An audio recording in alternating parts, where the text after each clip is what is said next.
Hi అండి. చేపల పులుసు అయితే చేస్తున్నాను. స్టవ్ మీద మట్టి పాత్ర పెట్టుకొని ఆయిల్ వేసుకొని లవంగా, దాల్చిన చెక్క, విలాచి, కాస్త మెంతులు, బిర్యానీ ఆకు, సన్నగా తరుక్కున్న ఆనియను, 2 టమాటాలు సన్నగా తరుక్కున్నవి, పసుపు, రాళ్ళుప్పు వేసుకొని బాగా వేపుకోవాలి.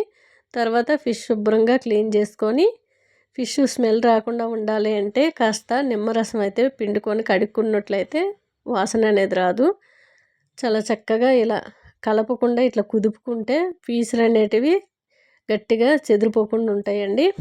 నేను మసాలా అయితే ధనియాలు, ఆవాలు, జీలకర్ర, లవంగ, దాల్చిన చెక్క, విలాచి, కాస్త అల్లం, వెల్లుల్లి వేసుకొని, మెంతులు కూడా వేసుకొని, మిరియాలు కాస్త మెత్తగా పేస్ట్ చేసుకొని ఆ పేస్ట్ కూడా వేసుకున్నాను. చింతపండు గుజ్జు వేసుకొని కాస్త వాటర్ వేసుకొని కొత్తిమీర, పుదీనా వేసుకొని ఉడికించుకోవాలి. ఫస్ట్ ఆయిల్లో పెట్టి ఉడికించుకొని కాస్త సిమ్లో పెట్టి ఉడికించుకున్నట్టయితే ఆయిల్ అంతా పైకి వస్తుంది. లాస్ట్లో కొత్తిమీర, నాకు కొంచెం సాల్ట్ సరిపోలేదు.